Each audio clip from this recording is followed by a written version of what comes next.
Going on, everyone out there in YouTube? Sure got a digital goat.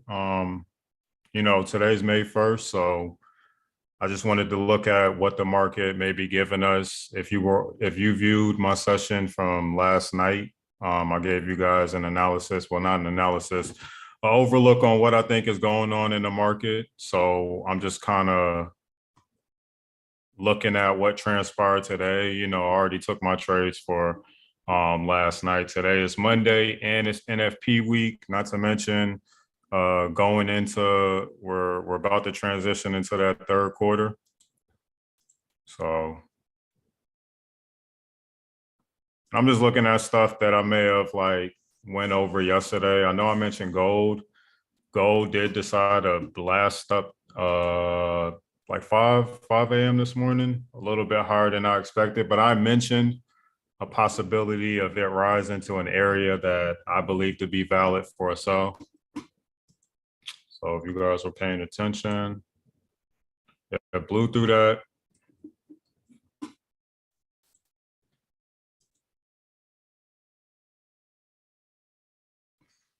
Blew through that resistance that I had that I pretty much made last night. So, that was fine for me because I had another entry. And I mentioned this because, overall, what I was saying was that, let me get rid of this. Overall, I was saying was that this to me looks like a head and shoulder. It's kind of funky, you know what I'm saying? Like it's not giving you a clean depiction like how you normally see the illustrations are. But it's there. It's there. It's like in writing.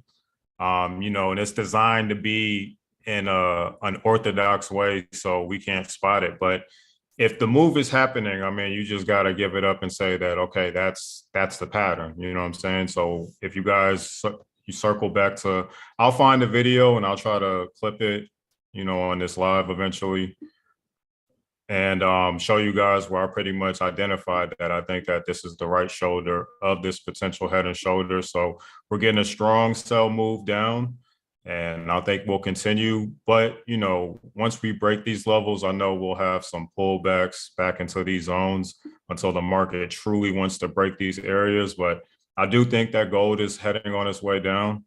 So that's what, I mean, I'm in it. Well, I was in it from last night. So I want to see a little bit more data, but anything that'll probably position itself, it'll probably pull back. But it is NFP week. So anything can go. You know what I'm saying? You can't just really mark it off as like, yeah, your analysis is straightforward. Anything can go. And that's why, I mentioned like last night that, yeah, even though I want to see it pull back here, there's a possibility that this market can climb higher or however high it wants to go. You know what I'm saying? I know there's a lot of different reviews out there for gold personally. Me, I don't know what would make gold go up. You know what I'm saying? I mean, besides investors investing in it. And I don't think that there's too many investors investing in gold right now, me personally. I mean, there's always somebody investing in gold, but not at a high volume. You see what I'm saying? So yeah, I'm looking at gold to continue coming down. And then obviously when we get these breaks of structure, in these areas, we'll have pretty much clear areas for us to find potential entries. But right now, the momentum is pushing down. If you just turn it to a Heikin-Ashi candle. Heikin-Ashi candle. Okay, on the 8 hour, it's not showing strong momentum to the downside, but let's see. None of it really. It's more so showing consolidation, but it still has like bullish candles. Okay. So on the hour, this is your first move. So makes sense, because we'll get probably some type of pullback. The pullback will probably be shallow because this is the momentum candle. We definitely would like it to continue to close like this on the hour and then have another momentum candle and then so forth and so forth until the market decides to retrace and come back to like one of these areas. So I'm thinking that if it does return, it won't, once it breaks this level right here.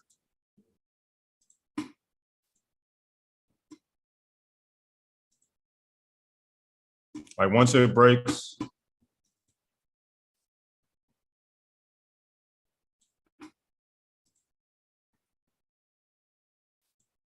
and that support down there. So once it breaks this level down here, right, what I'm looking at is for potential push, like, it'll probably continue a little bit down,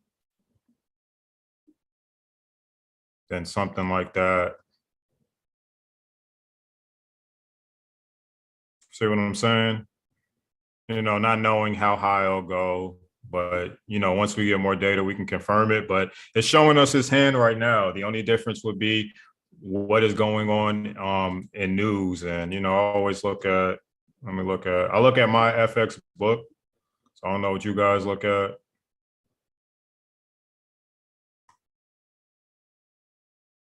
All right. So in the next 15 minutes, I know y'all can't see my screen from my FX book, but in the next 15 minutes, we got news for a 3-month bill auction and 6-month bill auction.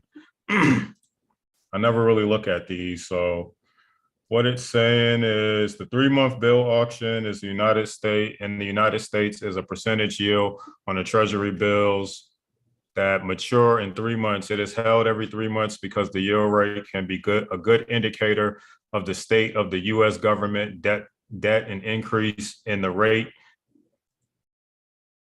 And the rate may signify the beginning of economic growth, while reduction in the rate may indicate the beginning of a downturn.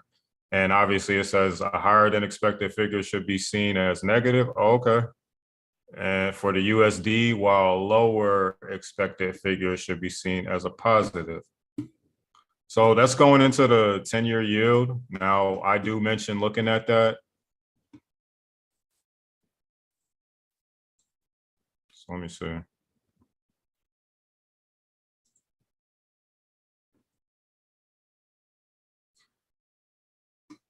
All right. So I mentioned the 10-year yield continuing to be bullish. And I don't know how that correlates with the dollar, but it's been helping the dollar actually gain momentum to the upside. So to me, if this continued to rise, we'll see that rise in the dollar. But I don't know if that news is necessarily correlating with that, but I just wanted to bring that to y'all attention just because it's like there's so many things that's like a pieces to this puzzle called trading that a lot of people don't know or are aware of, and that could just put you that much closer to having that either accurate entry or lessen the damages of mistakes that you're going to make anyway. You know what I'm saying?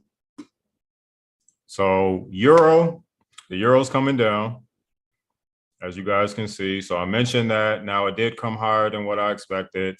Can't be perfect, but what it's showing us right now, guys, is definitely a lot of bearish momentum right now. And I know I have a habit of like making mistakes on like bullish and bearish. So if I'm talking and you can tell that I'm meaning bearish, obviously, you know what I mean. Like don't confuse yourself if I'm saying bullish because I'm just saying them so fast back to back, right?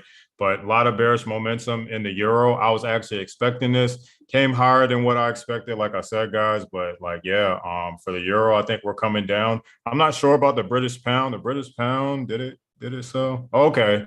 So yeah, the British pound confused me because I did identify a level of support down here, which I don't know what the index could be trying to do is come back to these levels. That's what I'm expecting. But we'll see. The British pound kind of confused me because out of the two, out of euro and the British pound, they look that this one looked bullish the most.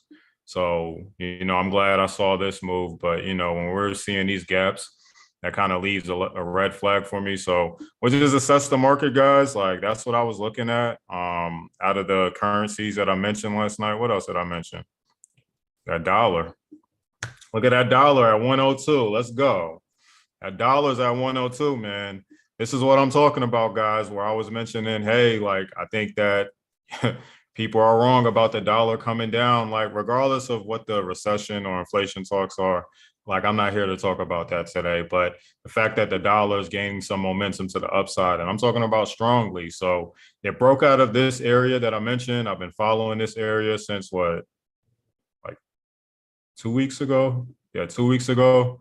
Once we finally created this support off of this daily time frame, on the daily time frame, you can see it, clear as day too, but definitely on the 8 hours showing you. I'd mentioned this candle because this kind of represents what my Sunday candle that I'll be showing you guys, right? So like you can do it with the Sunday candle, or you can do it with the 5 o'clock candle, and pretty much box that in, having its high and its low, and pretty much see how far the market travels in correlation to this candle. That makes sense. So the market created support.